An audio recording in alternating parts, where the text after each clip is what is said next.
Okay, well, that's exactly exactly what we're doing. I just didn't know the name of it. Yes. The thing that inspired me off it was when I watched. Have you watched Zac Efron's latest Down series? to Earth. Yeah. Yeah, oh. that's. Oh fuck. We kind of got a little. All right, we need to go check out Zac Efron. He's stolen your name, man. I know. Bro, that's and then we were thinking about doing documentaries. You were like, well, we can't use that name when we do it because it's already a thing. But Zac Efron, Zac who? Like, welcome back to the podcast, guys. I have a very special guest for you today that I'm very excited to be able to speak to and share his story. Caulin, welcome to the podcast. Thanks for having me, man. I'm super excited about this. Now, I'm envious of you, man. You have this ability on TikTok to just be yourself and just go all out on it. Can you tell me what the hell you're doing on TikTok, man? Yeah, dude, that's so funny that you bring that up. I was watching back my videos. So I started my TikTok account with the series day one of me picking up trash on TikTok. And it was just to get out there and show how easy and see the progression from day one. I originally wanted to go for a month, so I was gonna go 30 days. 30 days turned into 100 days, 100 days turned into a year, and then a year turned into 500. And I hit 500 days, I was like, okay, this is a good place to switch it up now.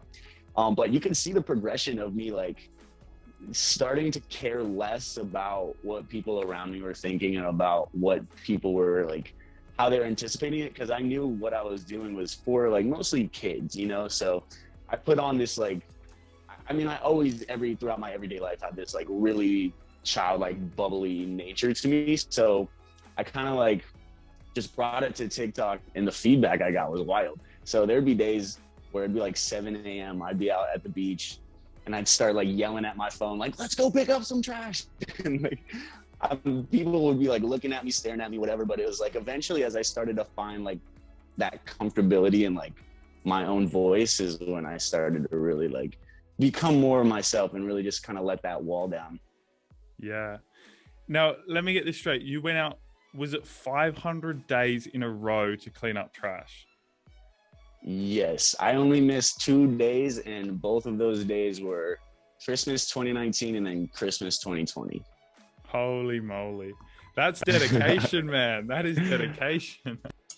Dude, it became like a habit, honestly. Like I would just wake up and be like, all right, where am I going today? When you did that, was there like this trend that started of people trying to start it, like do their own thing?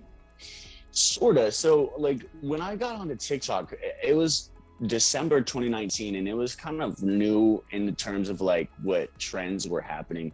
And I saw very often like people would start like trends of like day blah blah blah of me teaching myself how to dance or something like that. So there was like this series of people starting daily challenges for themselves and posting it on TikTok.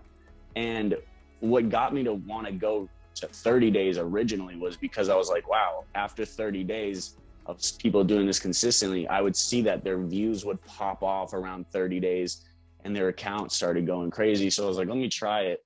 And then I just kind of put the two, because I had originally been making these trash videos on YouTube beforehand. I was getting like 60 views to 100 views and I was making like 12-minute videos, putting a week's worth of like work into it. And then I would make a 5-minute video on TikTok and watch it explode. So I was like, this is where it's at. Yeah, that's crazy, man. Because I only came across your page like it would have been like 4 or 5 months ago now. And I kind of was like, oh, this guy's a little bit crazy. I was like, and then whenever I'd watch your videos and I didn't have headphones on, you'd see everyone look at me like, what's he watching? And I'm like, damn, I wish I had the audacity to speak like that on a camera. It's mental, man. That's so funny because I'd be hanging out with people that I meet for the first time that know me from those videos, and they would be like, they'd be like, this one girl I was hanging out with, she runs Clean This Beach Up in Miami, so I was just like meeting her for the first time. She's like, if you would have talked that the entire time, I probably would have cut our hangout short and be like, sorry, I gotta go. But I was like, it's kind of like I kind of put it on. It's the influencer voice a little bit, but it's like, I couldn't be that way throughout my entire day. That'd be exhausting. No. I guess it is kind of who you are though. I know when I jump on videos like that, I can exaggerate myself, but I just don't have the balls to actually post the videos yet. I'm like, oh no, I can't do it. But I'm getting over that barrier where it's like you feel more comfortable, and whenever you do, the videos blow up, and I'm like, ugh. So yeah, it's like that middle ground. But you started Down to Earth, yeah? It's an NGO. You're launching that very soon, yeah? Yeah, that's coming out. We're planning on rolling that out on October 1st. We started as just kind of like a TikTok account, wanting to see like what kind of platform we can build ourselves in. And since we dropped, like, we've built a massive support. We have a crazy, like, loyal following, and it's refreshing to see that something like this, something in the environmental space and the eco space, can actually pull that kind of attention and that support. Which it's just really refreshing, because a lot of times, like when I first started, I was focused on like how it's so easy to be a villain on social media. It's so easy to get views from doing stuff that people just don't want to see. So I was I wanted to flip that on its head and see if we could get the same reaction for someone who's doing something good and like fighting for something powerful and not being a social media villain. Yeah. Now I had this thought. I'm someone who is very conscious about making sure that all of my content and all of my social platforms are very even in following. Like, I don't want to, in case TikTok goes down one day, like if that website went down, like I don't want to be completely reliant on TikTok. And I have a few people that follow me that are starting NGOs and stuff like that. And they're like in a similar spot to you at the moment, where they've got a fairly sized following on TikTok and they're only focusing on TikTok. Can you talk to me about what you're doing around that side? Like, are you going to start to branch out into Facebook and Instagram more, or? Yeah, absolutely. That's actually what I was just talking to my business partner today about, actually, is because TikTok is such a, it's a great way to get started and grab the attention of a lot of people very quickly. But what I've noticed is that sometimes the conversion to other apps is very low. People just want to stay on TikTok, is what it seems like. So, and this was in 2020, yeah, when Trump was kind of threatening to ban TikTok in the United States, and that was like, I had just hit 1 million followers, and I was like, of course this is gonna happen. Luckily it didn't, but that was what opened my eyes at first, was like, okay, maybe I need to start like building up these other platforms just off the off chance that this all goes away one day and I have to start over. So that's kind of been like a massive thing. We're looking at Facebook and Instagram as kind of like the follow-ups. And Instagram is kind of interesting too, because they just kind of recently came out and said that they're focusing more on videos now. So we have all these videos that we already made, so we're just filtering through the content that we've made and trying to build up that following as well. But it's a way different game. Yeah, it's interesting though, because like I started on TikTok and I went on this whole push of TikTok, and then we grew on a few blown up videos.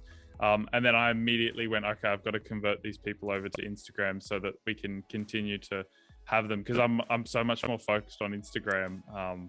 But yeah, it's so cool to see how big your audience has grown.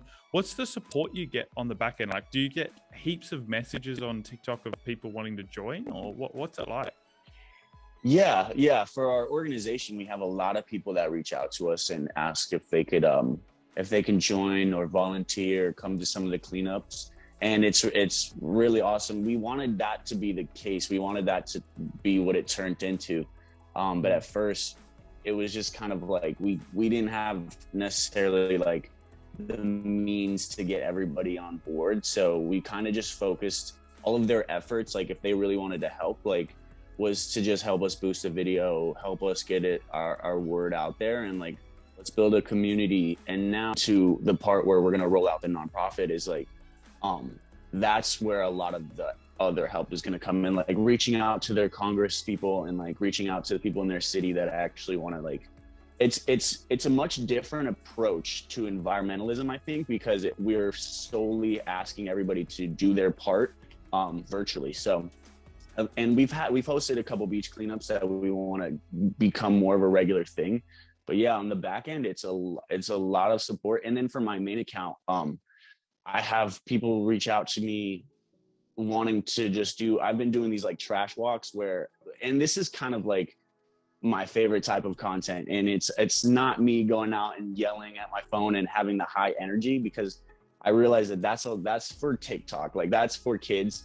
And it's really easy for me to just make those videos because that's how I usually am every day. But normally in the mornings I'll go out and like I'll shoot on my phone for Instagram, like an IG live, one take, 8-minute video of me just walking, talking about what I'm seeing, talking about whatever's on my mind. And it's cool to have those different like styles of content, because then it keeps me going. It keeps me still interested in it. And if I'm not feeling a TikTok, then I can shoot a trash walk for Instagram. If I'm not feeling that, then maybe I'll do a YouTube video. So it's just kind of like bouncing in and out of that. And I found that people come back and want to join in on certain different things. It's just kind of what their taste and preferences of the content is. So it does seem like a big community happening. And I try to I've always, that'd been my main focus. Like when I started it, it's not just me, like one person can't go out there and change the world. Like if you guys are joining me and helping me and picking up trash on your end,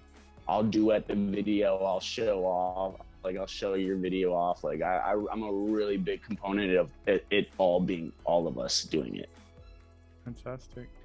Now I saw a few months ago that you would, and correct me if I'm wrong, you were going to take a cleanup machine from, is it San Francisco all the way down to the bottom of California? Yeah, it was going to be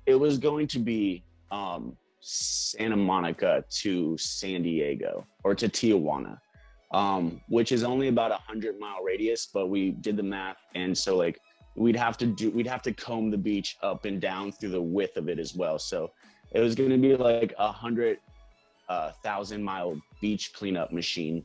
And that's kind of actually like that campaign failed. Like we didn't make it happen, but that's what kind of started turning the gears into like, well, what can we do in terms of like making an organization? So it turned into that campaign, which led to Down to Earth. So well, that's why I wanted to bring that up, because I know you did a TikTok to announce the fact that it didn't go as successfully as you wanted. And I think that that's like the coolest thing, because a lot of people would have just faked and said, no, it worked the way we wanted. They would have faked it. But I love the fact that you had the audacity to jump on and say it didn't work as well as we wanted, but you kind of had that spirit to say, but that's okay, because we're gonna try again, and it's gonna be bigger and better next time. Talk to me, because I know there's a lot of people out there that get bummed when they try and do an event or something and not as many people turn up. Talk to me about what the mindset there was and how you were going to bounce through a bit of a failure. So coming through for that, like, and I feel like in the environmentalism space and everyone who's eco-aware or raising some type of eco-awareness, they have this microscope over them. Like they have to do everything right. We have to be perfect, or we're not allowed to spread our message because everybody's just going to call us out on our hypocrisies. So when we started Down to Earth, my main focus going into it was like, I want to be completely transparent with where our money's going, how we're making money, what we're spending it on, like, and what we're doing. So, and that came down to when the campaign failed, I looked at it as an interesting opportunity to kind of show like, it doesn't, like, if we were out here just hitting home runs every time we went up to bat, like that would be awesome, but that's not the reality of like how like business works. So it was kind of like, I wanted to be up straight and up front with it. And I felt like the payoff was better because I feel like now our audience has more of a loyal trust to what we say and what we post. They believe what we're saying, and they feel and they support what we're saying. And that's interesting that you bring that up too, because I was just watching that video like last week and I read the comments, and a lot of the comments were like, it's really awesome that and it's almost like we kind of rallied them back up, like, okay, we couldn't do this, but let's just keep going and see what we can do. And I think that's important. I feel like it's definitely tough to point out where you failed and where you kind of fell short in places, but I don't think that's necessarily the end of the road in most cases. It's a great place to start a pivot. Yeah, that's awesome. Oh, yeah, I'm just going to ask a quick in-person question. Is there any chance you can move your phone? So I don't know if the internet's just bad right where it is. For some reason, it's just started to drop out. Oh no, yeah, that's been happening. Hold on me. No, you're all good. Okay, cool. Is it like a little better here? We'll see. It's all right. It kind of just like flicked in and out a few times, and I was like, but no, that's all good. Yeah, I find that so admirable though, the way that you did that and controlled it. Because when I saw it, I was like, damn, like it's so annoying when you launch something and it doesn't go the way you wanted it to. And in the back of my head, it's like, oh, people are going to think I'm a failure. But the way that you bounce back off of it, it kind of shows, and it's going to show a lot of the people listening to this that it's 100% okay to not achieve the thing that you want. And if anyone out there, it's at the top of their game, says that they got there the first time, then I wouldn't believe what they're saying, because we all hit little roadblocks, little fails. And so I love the fact that you were open and honest with it. And I think it's cool to be able to share with my audience now to say, like, it's okay, because you said people supported you more afterwards. Yeah, absolutely. And I think it's because like at this point in social media, like maybe 5-10 years ago, people wanted to see the best version of your life, and they were only interested in seeing what they didn't have. But now I think, like, with the rise of TikTok and a lot of like authenticity that comes from TikTok, is people will support. They want you to be real with them, and they're not stupid. Like, they could see that didn't happen, and if I would have just never acknowledged it, then that would have been kind of like I would have kept getting questions like, what happened to this? Are you guys gonna still do this? Da da da. And I didn't want to like be ashamed of it.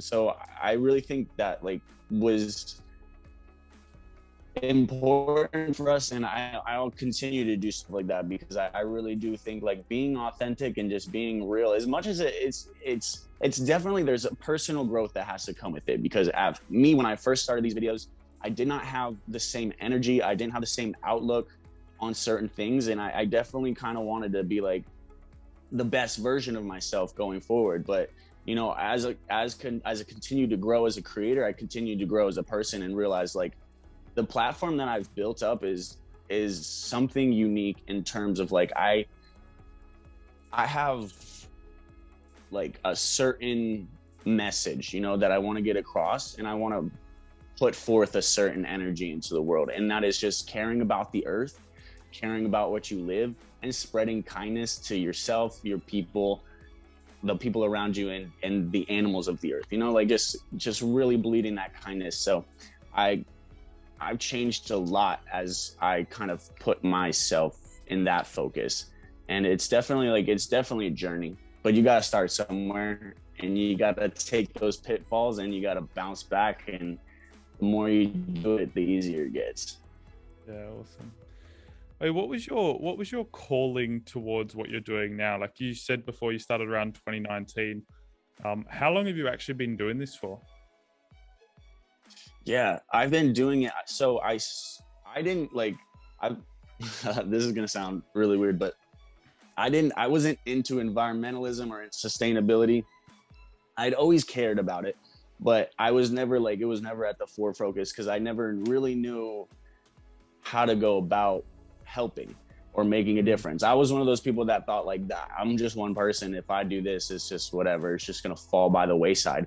But then I started working at the beach locally here in Florida, and it just kind of hit me one day. Like, people were coming up to me, and I would be in the sand, like renting out the chairs and the umbrellas and the stuff for people to come sit on.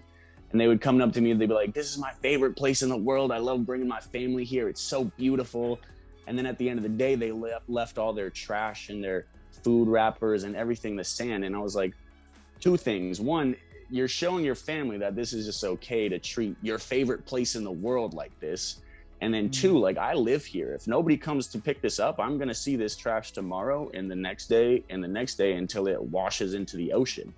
And so like, I just kind of like one day I started off with like, I was angry about it. You know, I was like, why are you coming here and trashing the place that I live? And I posted it on Instagram. I got a lot of like my friends being like, dude, this is awesome. Keep doing this.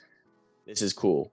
And so when I started, I went to my very first beach cleanup, still mad and still angry at like this situation. But the dude that was running the beach cleanup, he stopped me and he was like, dude, the best way to fight this is with positivity. And I was like, that is so cap. That is not true. Like this is the, but I was like, you know what, let me just give it a try. And so from that point on, like I started making YouTube videos just purely like, just blissfully ignorant to like the bad and the like the angry side of it, and just being like, oh, there's trash here, let's pick it up, like making it seem fun, making it seem like a cool thing to do, and almost kind of normalizing it. And through that is when I started seeing like the numbers start to increase. So I was like, okay, this is really resonating with people in this approach. And so I'm just going to keep running with that. Well, we know that you've kind of cracked a bit of the TikTok algorithm, but what are you going to be doing in the future with Down to Earth? What are your next goals? So we really want to make this like one of our taglines for Down to Earth is we want to change what it means to be an influencer.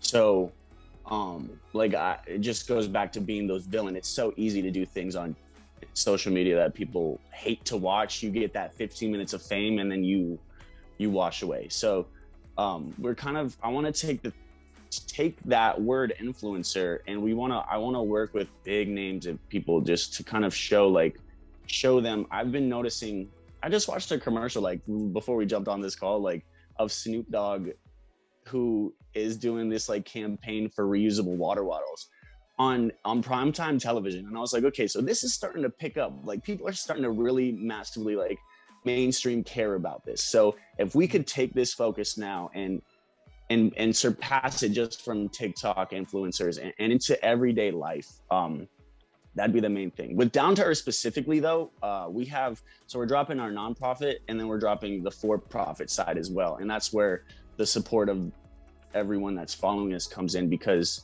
we want them to reach out to their Congress and their municipalities, their cities, and demand that these street vacuum machines that we have are in every city in America. So we're kind of trying to innovate. Like we have Teslas that could drive you around, nobody touches the wheel. We have all this technology, but we still have people picking up trash with a broom and dustpan like it's the 1920s. Like that needs to be innovated and like put up to modern day speed, or we're gonna just continue to fall behind in the climate crisis that's currently happening. Awesome. The cleanup vacuums, explain this. Did you design them yourself? Where were they designed? What? Because I'm mesmerized by them. They're fantastic. They're so satisfying to watch, like pick up like bottle caps and stuff. It's insane. But there's two companies that make them. There's one in the UK, and then the other one is either France or the UK as well. But my business partner, Tyler, he went to Germany one time and saw them being used at the train stop. And he was looking around like, why is nobody just mind blown by this machine?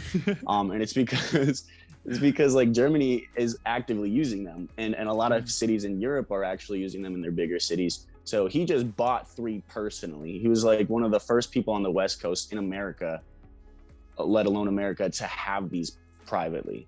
And so one day he just Googled trash influencer, saw me, and like we kind of got into talking. So when I saw the machines at first, I was like, these need to be everywhere. Like this literally is such an upgrade to what our current processes are.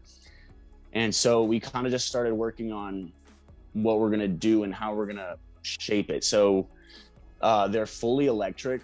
It's power steering, so they're heavy machines when they're off, but when you turn them on, like the lever just kind of pushes it itself. They have these long like tube hose kind of deal that can pick anything up to like a 2-liter bottle. So, and they can get the massive part about it is they can get the tiny little cigarette butts, microplastics right out from like the sidewalk cracks and places a street sweeper necessarily couldn't go. And it gets more of a detailed clean. So that's kind of like our pride and joy right there, are those street vacuums. And we've just been having fun showing them off and like showing what we could do. Every time we go make videos with them, like we've been to Vegas with them, we've been to San Diego, we've been to a bunch of different, like Hollywood Boulevard, and everybody is looking at it, asking what they are, wanting to try them out. And I think it's great because like when people get involved in that, then they're like, oh, this is so cool. Like I want to see more of these. And it lets me know that there's a demand for these, and it definitely could benefit the world, or the world in certain ways that like we couldn't necessarily achieve right now. I find it so cool. I have never seen one in person, but I got a question for you. How much are they? If people are out there and they're like, I want to buy one for my house for going around the street and doing it, how much are they? So we are still trying to figure that out. Like we're trying to see like how much it would be to like ship them from where they are right now if they wanted to bring them to here. I would say it's probably about the price of like a used car is kind of what we're sitting at. That's kind of the range we want to do it. Like $15,000 to $20,000 is what we're talking about. I can't quote me on that 100% yet. It might change, but that's kind of what we're sitting at. And that's why for the nonprofit part of it, is we're offering like square footage cleaned with the vacuums that we own. And then the for-profit part would be for the cities and the municipalities that have the budget and the funding to kind of put a fleet of these out in their city. So that's kind of how we're connecting them. But yeah, it's still up in the air on that one. Yeah. Now, you working on, you were talking to me before we started the podcast about going and doing stuff at the Mardi Gras and like cleaning up with these machines along the I might have seen a TikTok or something about this. Can you explain more about what you're directly using these for in the US? Yeah, so like when a football game happens and there's like a massive tailgate outside of the arena or the stadium, and there's gonna be the next day, you're gonna have a bunch of people out there just with litter pickers, bags, maybe a broom every now and then you're gonna have the street sweeper that'll get all of the concreted areas. With these vacuums, you could cut that down into like half a day's work, or half the time you would be able doing it with just your fleet of people with litter pickers and stuff. And then we want to take them to amusement parks, cities, arenas, stadiums, anywhere that has a massive group of people. That, I don't know if you recently saw this, but there was some sort of festival that happened, and everybody had left all their tents, everybody had left all of their food, campfires, sleeping bags, like literally just everything was left. And they shot an aerial view of it. You couldn't even see the grass. There was that much trash. So it'd be situations like that, and like events like that. It's more of an event-based thing. And I just think it'd be cool if like Disney got them and then dressed them up as like an R2-D2 or whatever, and then like you can have fun with it, and then you're also like cleaning it without people like really being like, what is that? So yeah, I think the cool thing is though is like when you give people the opportunity to help, and the opportunity to help fund something, I think people love to get around the community behind it, but not everyone has enough passion to go and try and do it themselves. So I love what you're doing, because it's giving people a really easy visual to be able to go and say, oh, I'm going to help him. I'm going to support him in any way I can. So I really admire that. It's awesome. Now, tell me what your long-term goals are. Like, obviously at the moment it's about getting down to earth, off the ground, and if that's a good pun to use, and then kind of scaling that. What's the 5-10 year goal look like for you personally? Yeah. Wow, that's a great question. So, like, little backstory on me. I started making YouTube videos when I was in 7th grade, and just that's been my passion. And I've been in this space. I've had a lot of friends make it in this space as well. So like I've been really trying to figure out what my voice and my platform was. Eventually I came across this, and I couldn't be like more blessed to have found my path through that. But it's interesting because like for the past 10 years, ever since I was in 7th grade, like I've looked forward to this moment. And now that I'm here, I'm like, okay, now what? So like I'm still like kind of figuring out where I want to go. I definitely want to travel the world, and really highlight and showcase certain situations where people are either falling short on their environmental efforts or people that are excelling in certain environmental efforts. We're called Down to Earth, so we're trying to push it past. It's not just going to be down to America, you know, like we want to get everywhere in the earth, around the world, and showing just like people that are really doing hard work in fighting this climate crisis. And I don't know, there's just so much that I want to see. So I think a lot of it would be also like preservation and care for animals too. I've been trying to switch my content into that a lot as well recently. Yeah, so that's kind of like where I'm at. I'm kind of at a point right now where I'm willing and open to take any path and just kind of see where it leads. I got a question. Would you ever film documentaries and stuff? I would love to. I would love, that would be like my main focus, because I feel like video and storytelling is one of my strong suits.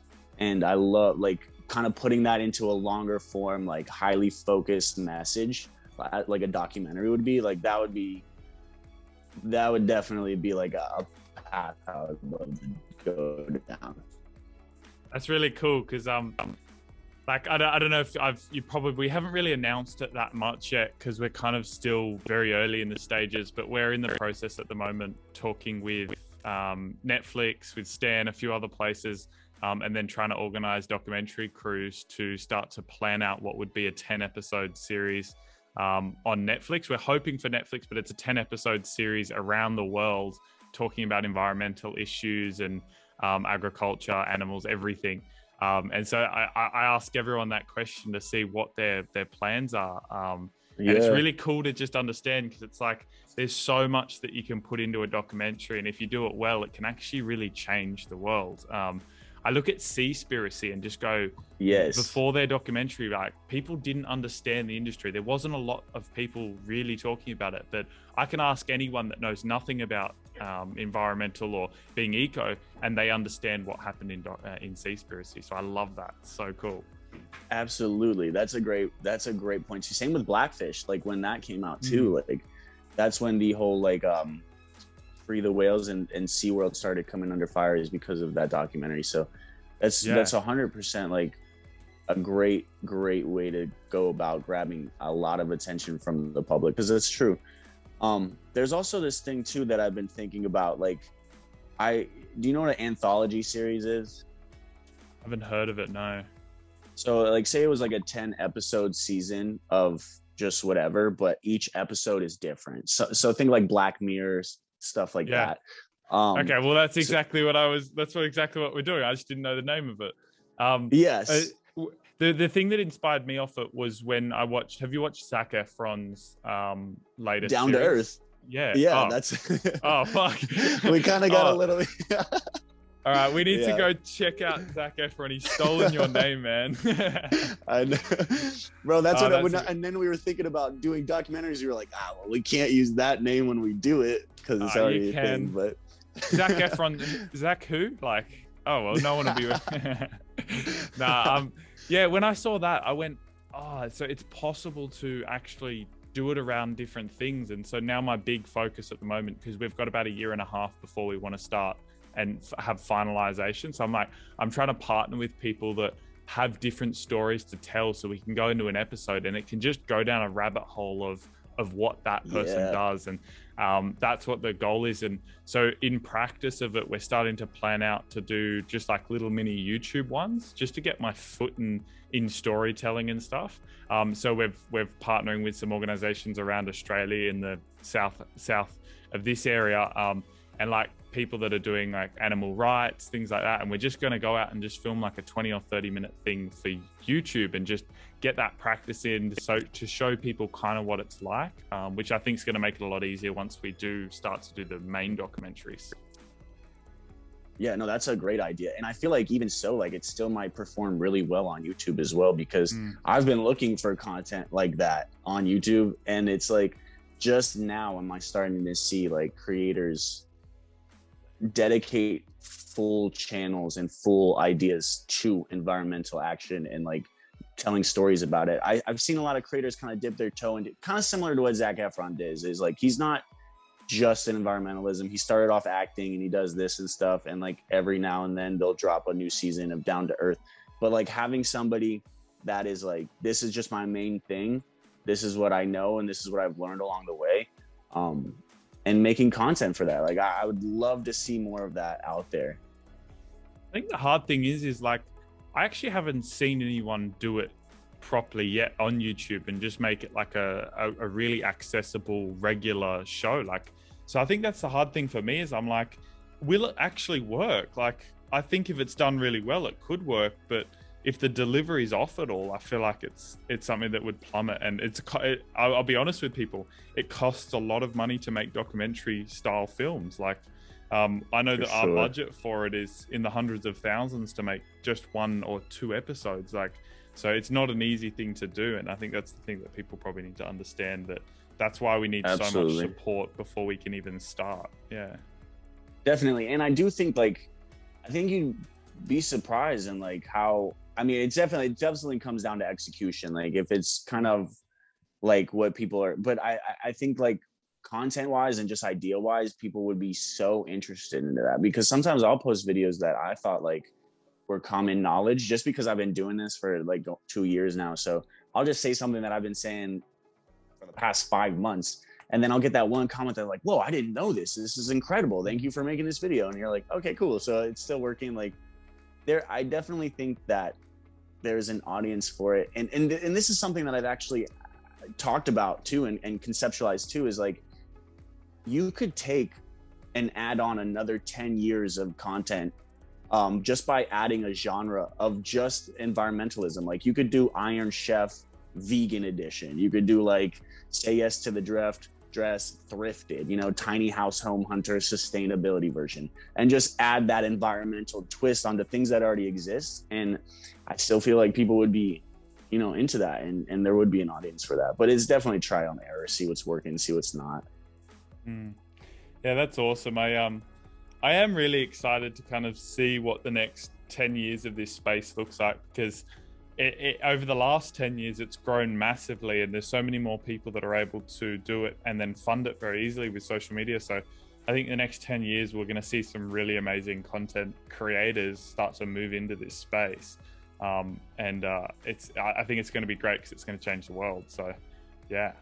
And it's like, it almost feels a little bit too late, but it's like, it's good that it's coming across now. Like, and there's also a huge thing too that I've been realizing lately is climate doomism, of people being like, oh, we're too far away, like, or we're too far out, it's not going to work, there's no point in starting now, it's no point in trying. And I feel like creators such as you and I that are constantly out there saying like, there's still time, we could fix this, or like, don't, like, kind of settling people's eco anxiety and showing them ways where they could get involved, even though there's people out there telling them it's too late, is incredibly important for the time that we're in right now. So I mean, I'm very excited to see where we're at in 5-10 years, and see how it progresses. And even TikTok is very new, so see how that kind of supports this genre of creator, because TikTok has really put in a lot of work for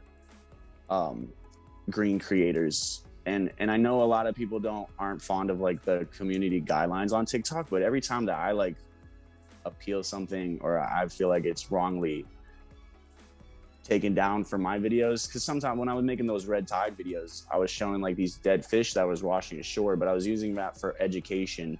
And then people were flagging the video because they didn't want to see it. But it was like, that's what's really happening. I don't want to see it, but I'm showing you because this is what I have to see. And TikTok was really good about like realizing that this is an educational, environmental like cause, and kind of putting it from there. And it's one thing about that too. Sorry to go on a tangent, but like back to creators, like I think it's really sick that like there's so many of us that are doing it, like fighting this ego fight, raising awareness as best we can, and making videos about necessarily like the same message of like, let's do what we can to save the earth. But everybody has a different angle, everybody has a different voice, everybody has a different approach. And I think it's so cool to see like how already diverse like the content is, and how massive everybody's like going about this issue. It's really fun to watch. I've never gotten bored like watching like any of my friends' videos, and it's I think we got a good thing going here for sure moving forward. Yeah, no, it is cool. And back on the TikTok community guidelines, like I've been frustrated with it for a while now. Like, I don't know if you know Phil DeMars. Yeah. Yeah, I had him on the podcast last week, and we're yet to upload the episode. It'll probably be out before this one comes out, but he does a lot with marine land and the abuse of the marine animals in captivity, and his big mission is to stop that. Mm-hmm. But when he shares videos, everything goes viral because it's a marine trainer kicking a dolphin or a whale or something like that.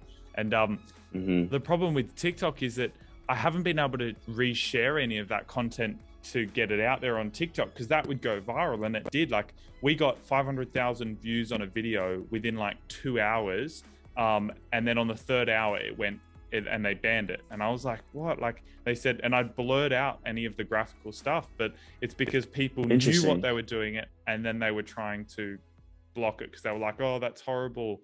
And I'm like, but you don't understand, like, that's what we need people to see. And so that's the annoying thing. And I have, every time I post something on TikTok that's kind of on the edge, I'm never able to work it.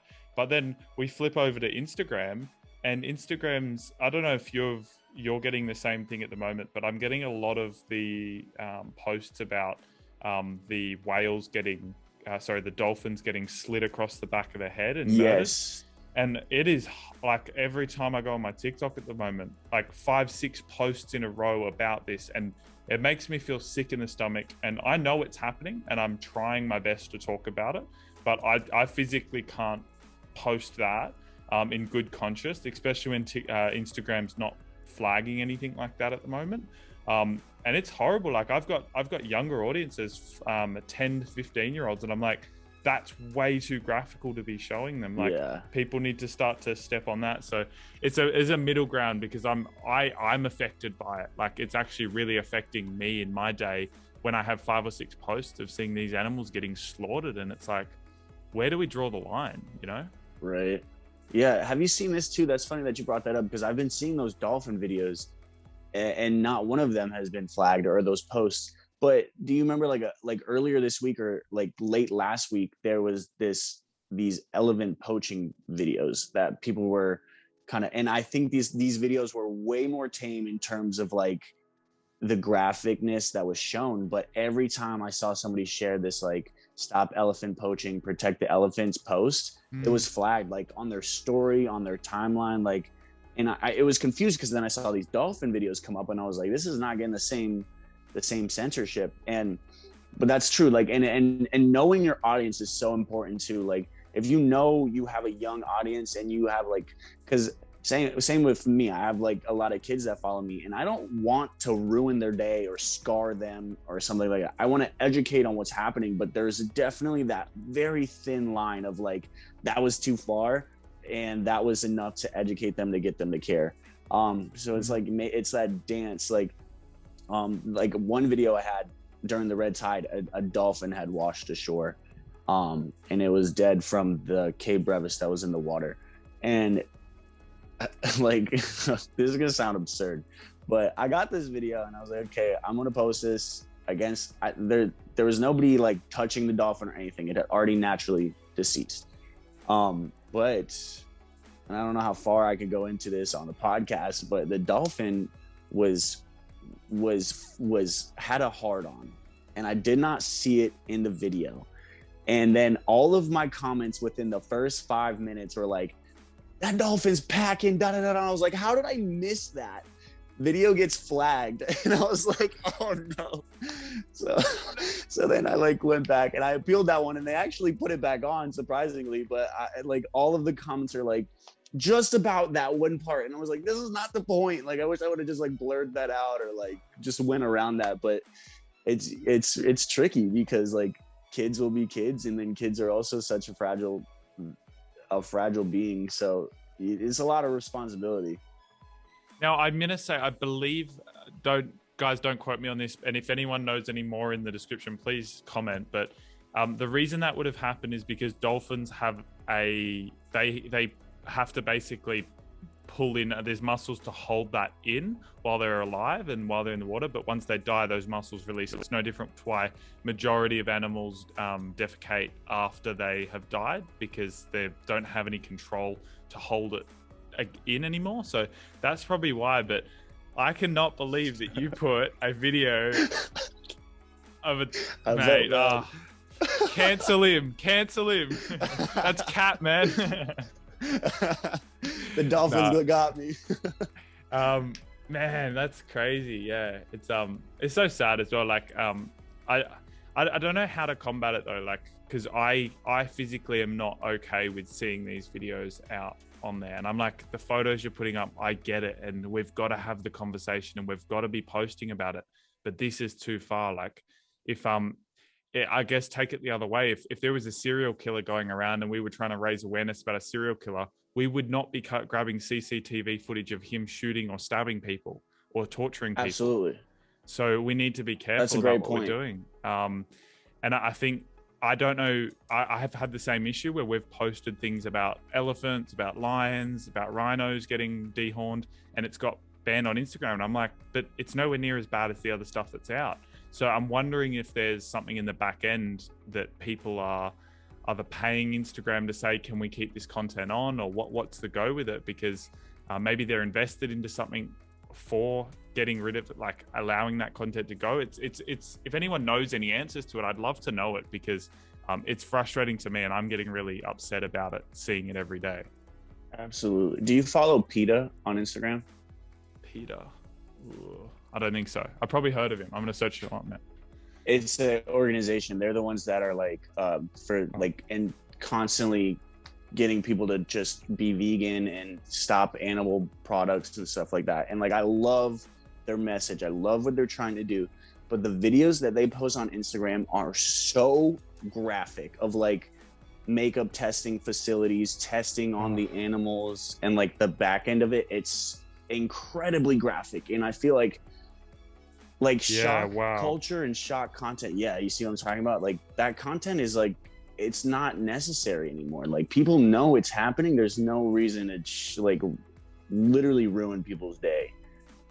Yeah. Yeah, bro, it's intense.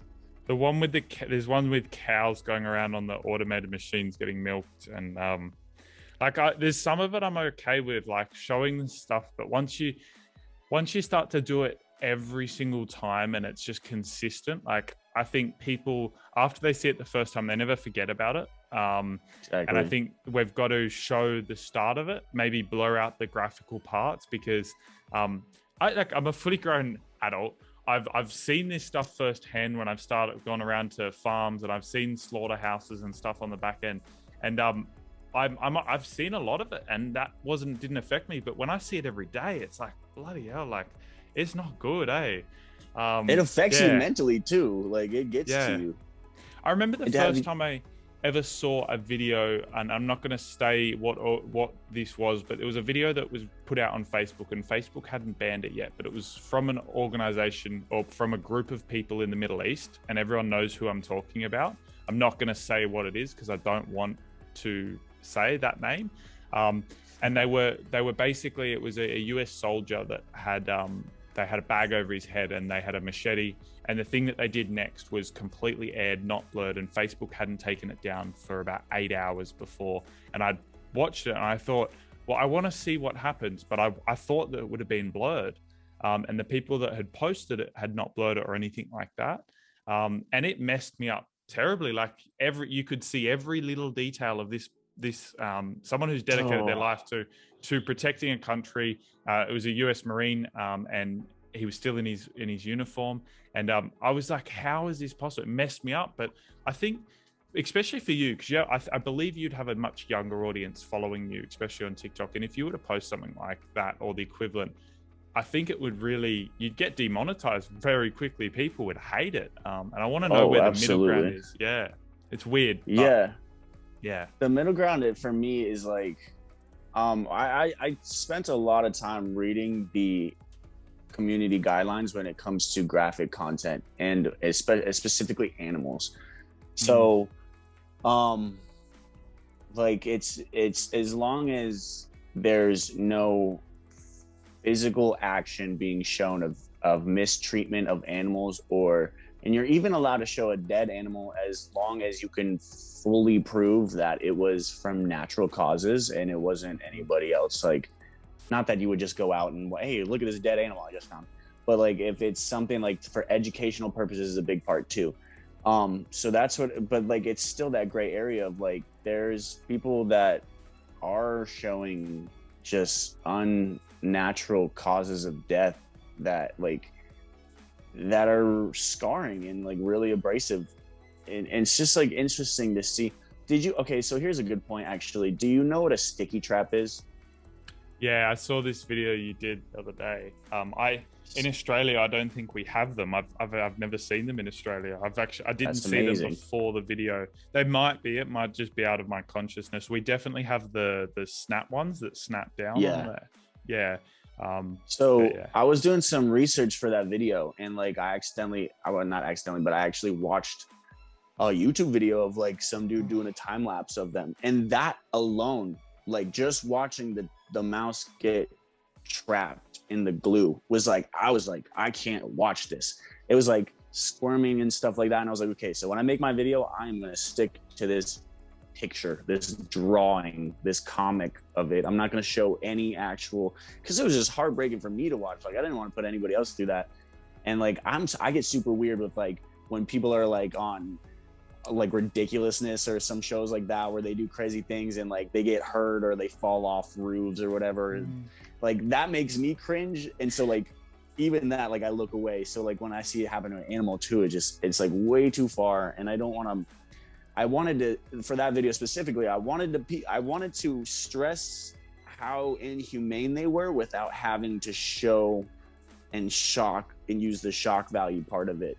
And I feel like I was able to with the comic. It helped a lot. But yeah, it's that fine line of like, is this okay to show, or does this add to the message and the thing that I'm trying to say, or am I doing this just to shock people and try to get views?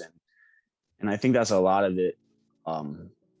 A lot of why people just get trapped in that. And there's this one video of this dude juggling a soccer ball over a Goliath grouper on the side of the boat, and then he falls on top of the grouper, and they're like swimming, and he's like on the hook, and it's just like, that's so stupid. It's just a stupid video that you did. You knew it was gonna get a bunch of views, but now like you're gonna be forever that guy that was like, and like you're literally an animal abuser just for a couple views. It's wild to me. Yeah. I really hope that we find this like this path between like and community guidelines too. I look at the internet right now as the Wild West, man. The only type of law that there are is the platform that you're on's community guidelines. Like that's about it. So it's just pretty much like people are just kind of seeing what sticks, seeing what they can get away with, and it'll be interesting to see how that changes over the years as time passes as well. I think there's a cool thing, like creators are getting older as well now. Like I know 10 years ago when I first like envisioned, I want to be a creator, I want to activate change. And this is when I was like, I was a young kid, like before I would even be allowed to do it. Creators were only 17 to 20, like it was a real young niche. Now we've got creators that are in their 30s and 40s now, and that's cool because they're starting to actually understand that me posting this video is just stupid. And I think I don't want to bring it up because I actually am a fan of some of the stuff that he's been able to do. But Logan Paul, when he did that forest thing, the way that he was able to bounce back from it, I think he fell into that trap that a lot of young creators are doing, where they realize that they've got to top every video. They've got to go, oh, what's the next big thing? What's the next thing to get me on top? And then you fall into that trap of not realizing where the line is drawn. And that's like, you see it with people posting videos with animal abuse, and you're like, you're abusing an animal, and they get all this backlash from it. But it's the culture that we're creating to say that every time you post, it's got to be better. It's got to be more engaging. It's got to be more exciting. And I love that your philosophy on it is it's just like, just do positivity, because at the end of the day, they're the people that you want around your videos, right? Like I'd say that you get a lot less hate on your videos because you're just innately positive on them, versus if you were to be a medium or somewhat passive aggressive negative, I think they're the people you're going to attract. And I think that's a shout for anyone that's wanting to be a creator, is just make sure you come out with that positive first. Absolutely. And also for anybody that wants to be a creator, what I found that has never failed me is when I see creators get hate comments, and they only, like, their whole comment section will be no replies. Someone leaves one hate comment and that's the comment they reply to. Now all those people, regardless if they like you or hate you, they saw that you replied to that hate comment, and now they're just going to keep commenting that stuff because that's what got the reply. They don't care how it made you feel. They just want to get that reaction out of you. So when I started, I made like a vow to myself to, like, the only time I'll ever address a negative comment is if I can turn it into a teaching moment, or if I can educate a different perspective. I'm not just going to go fight with people in my comments. And so, and like, I'll be honest, I don't get much hate. The most hate that I'll get is that, like, my voice sounds weird, or they think I'm cringy sometimes. Like, that's about it. So it's really easy for me to kind of just like push those aside. But I've seen a lot of my friends just only focus on negative comments, and then after a couple months of them doing that, their community just becomes really toxic, of them just trying to like get reactions out of them every time they post a video. So I mean, like, again, I'll say it, folks, like, as much as you could focus on the positivity, it always has a better payout in the end. I think another cool thing for you is that you're building a really young audience at the moment, but you know, what are the statistics on your audience? What age range are you looking at? So that's the thing. TikTok won't tell me necessarily the age ranges of them, but it's more of me just reading the comments and being like, a kid definitely wrote this. But I do have, like, it's kind of like a weird thing that I've noticed. Like, I'll have younger kids, and then I'll have their parents. I've been like, hey, my kid showed you these videos and I love them, and da-da-da. Yeah. So I'm still trying to tap into that, like, kind of like, how would I say it? Like, millennial genre, like, age group. I have a lot of Gen Z, and I have a lot of, like, almost up to boomers. Even boomers are kind of rocking with what I'm doing, but I don't know. It's like this, there's definitely an age gap. So that's kind of tough for me to post sometimes too, because I'm like, which video does this work better for? Is it the older audience that I have, or is it for the kids that I have? So it's just like a game. I think a cool thing is for you though, like, over the next 10 years, those kids are going to grow up. And you will be remembered as their childhood. And I think that's a thing that people need to remember, is that you're going to be the legacy of, like, when they were 10, 15 years old, they were watching you, loving what you did. When they're 25, they're going to be like, oh, I remember that guy. And that's when they've got money now. That's when they've got jobs. That's when they've got decisions to go out and change the world. So I think you're in a really cool spot where over the next 10 years, as you build your legacy, people are just going to support the hell out of you because they've been with you for 5-6 years as they were growing up. So I haven't even really thought about that, man. That's what they call crazy. the Disney effect. Like, when all those creators go on Disney, and they're like 20 years old when they go on Disney, and then they've got all these 5 to 10-year-olds watching them. 10 years after they go onto Disney, they blow up. And it's like, the reason why is because all of those kids are now 20, and they're like, so that's that big effect that I see a lot with the Disney creators, and they're getting really popular now, and they're getting a lot more engagement because of that one reason. So I think it's cool what you're doing. It's great for other people. That's fascinating. I gotta look into that. Yeah, man, that's pretty cool. Somebody called me the trash Mr. Rogers one time, and I was like, I'm gonna die by that. I love that. Now, I want to know, for people who want to support what you're doing, what's the best way they can do it? Best way to do it is, like, if you want to just keep up with me and kind of like spread the videos and help me spread the message that I'm currently talking about in my everyday, the best way to do that is to follow me on TikTok or Instagram.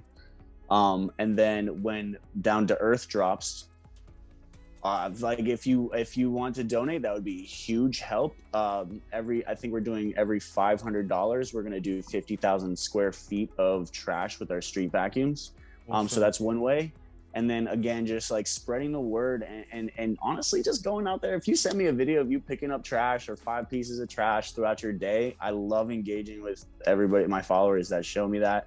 And I think it's awesome. So if any way you could support, go out there and pick up trash and send it to me, and we can do a little collab in some way. Awesome. I do want to know what are you doing with the trash after you've cleaned it up? Yeah, there's like, that's a ton of different things. So we have, like, in California, the recycling is not anywhere close to where it needs to be. It's actually like they're just straight kind of like lying to the public about like this is getting recycled, and then it's ending up in a landfill. So we're still trying to figure out like and we've kind of bounced around the ideas of working with other organizations who are taking the trash that they're finding and turning them into different, you know, like bracelets and gifts and stuff like that. We would love to be kind of like in a partnership with some people like that. Or we just, like, Singapore just started burning their trash in, I don't know, an incredibly sustainable way. I wouldn't say it's the best way, but it is, it's something like that. And North California is kind of doing the same thing. So we haven't burned any trash yet. We haven't done any of that. We're just trying to just recycle it and stuff right now. So that's one of the pitfalls that we have, is how do we avoid the landfills and recycle, get it back into a circular economy, or turning or repurpose it into something else. We're still trying to work on that. Now, I really like that, because our goal is to, once we start collecting trash on larger scale, our big goal is in technology, creating technologies that can collect trash. So it's my big mission. And once we collect that technology, I want to work on turning it back into products that people can either wear, have on them, sunglasses, phone cases, things that people can cherish but products and stuff that will last 5-10 years, so that they're not 3 months later throwing it away. So that's my big goal, is to take all of this trash, sort it, clean it, break it back down into pellets, and then go from there and recreate it into something good. Because I think plastic's something that people, if we were to use it correctly, it's something that's a great product. And when you go down to the scientific breakdown of what plastic is, it's one of the best things that we could create. It lasts a very, very long time. And it also holds a lot of hydrogen and all of the gases and the emissions that other things that we create. Plastic doesn't release that at the creation point. So plastic actually holds on to anywhere between 50 and 80% of the emissions as what other things like when you create metals and stuff like that do.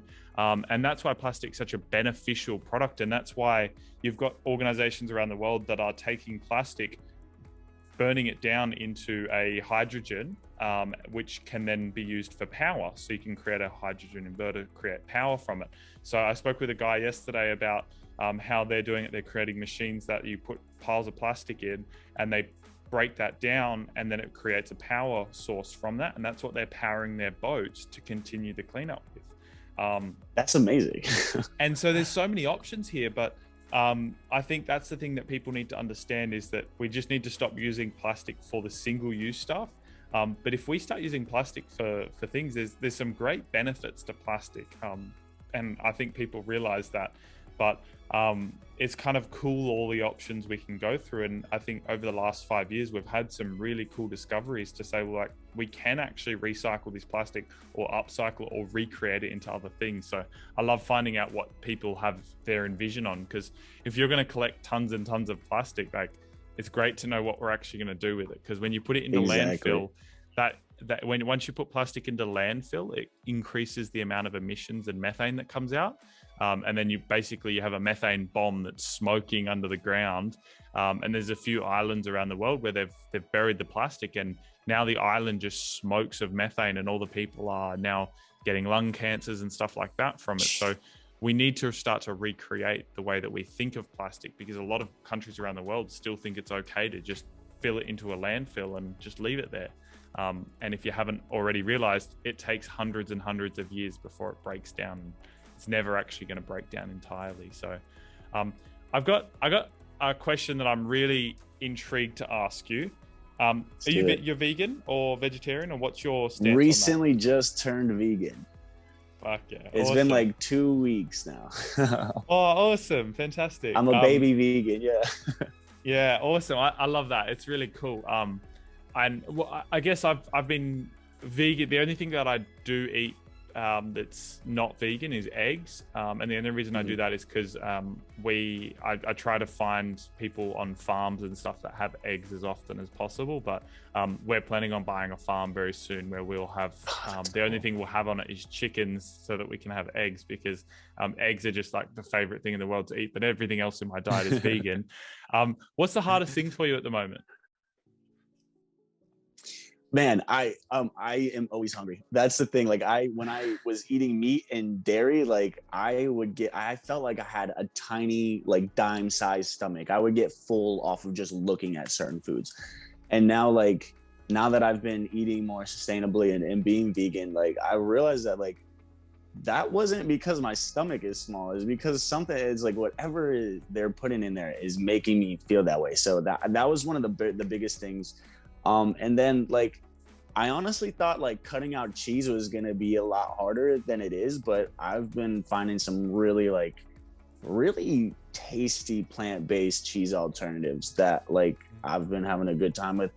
I think the hardest thing that I've had to deal with it so far is my family and like being out places and them just like roasting me. I was like, why do you guys care so much about what I'm eating? Like, it's kind of weird. But that's probably it. Everybody's been super cool about it, and they've been helping me go to it. But I can't go out. I can't get through a day without a couple jokes being thrown at me. But it's whatever. I love that, because I've been 6, 7, maybe even 8 months now, and I feel great. Like I realized I used to be a massive meat eater, and then the second I switched over, it completely changed how I felt. I had more energy in the day.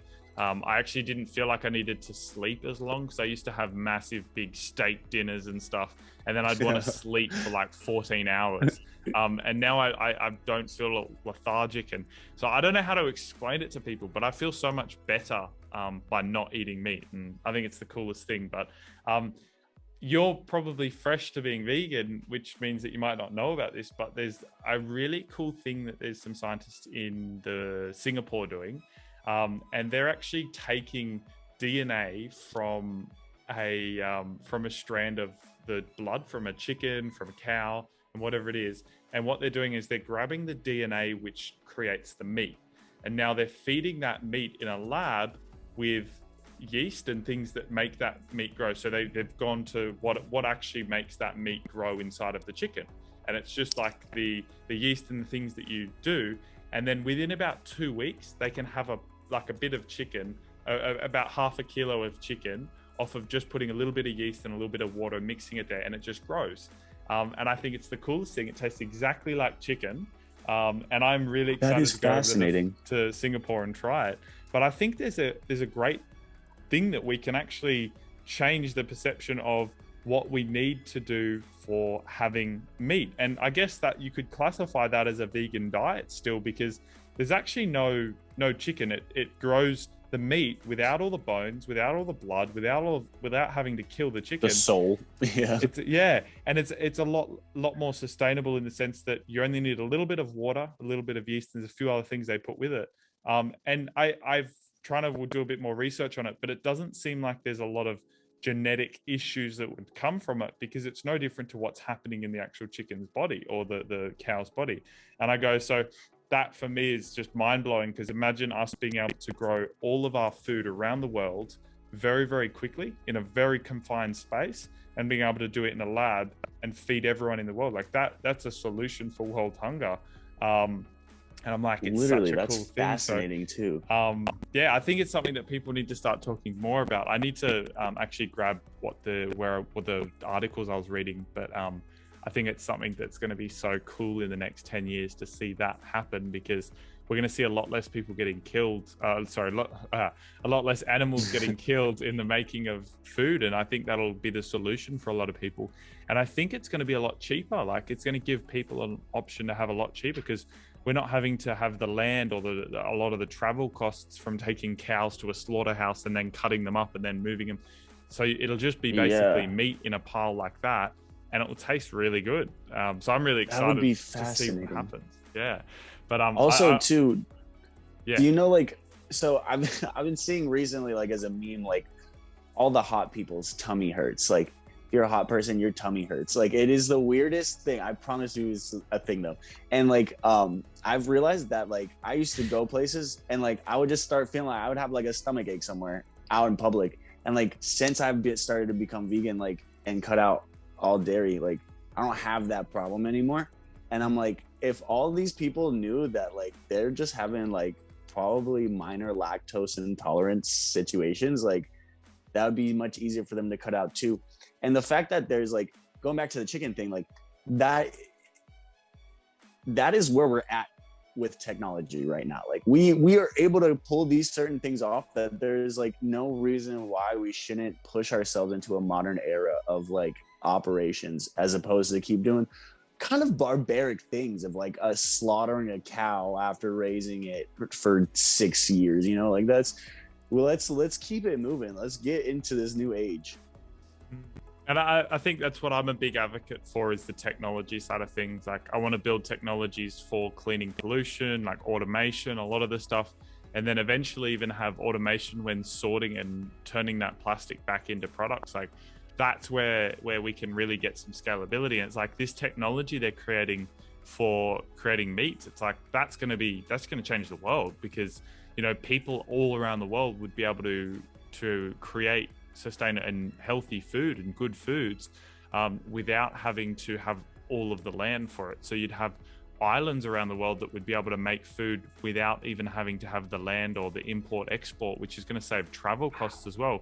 Do you think about it? Every city in the world could have a lab that's making food, and you wouldn't need all the land for it. And I think that's such an amazing thing to see. And we could turn a lot of I think it's about 70% of the US is used as farming agriculture for animals. So you could turn all that land into grasslands, which captures large amounts of emissions, you know. So we can actually start to give back to the planet, which I think's cool.